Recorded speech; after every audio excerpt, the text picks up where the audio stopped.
In this video, I'm going to prove to you that Excel can really do anything by showing you how to create QR codes in Excel so users can quickly access stored information. And no, we are not going to be using any VBA or external add-ins. Let's get started.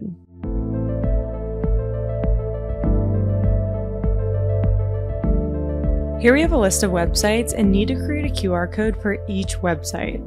Instead of going through and pasting each of these URLs in a QR code generator online, downloading the QR code image, importing the image into Excel, and positioning it next to each website, we can actually create all the QR codes at once using the image function and the QR code API.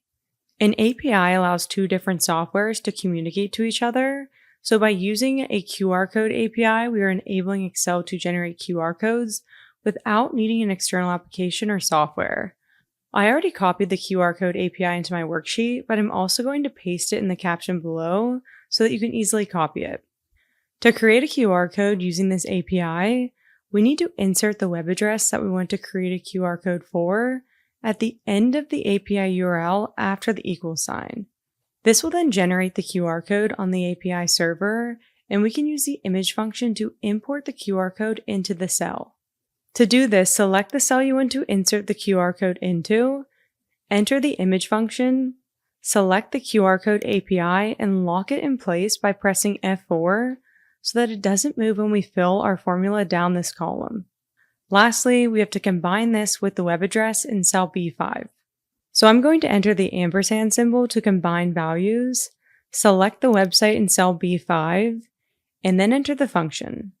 As you can see, we've officially created our first scannable QR code and can just fill this formula down the column to create the rest.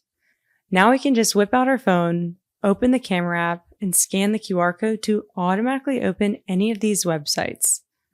To wrap up, we learned how to quickly create scannable QR codes in Excel that actually work. If you found this video helpful, make sure to hit the thumbs up button below and subscribe to our channel for more.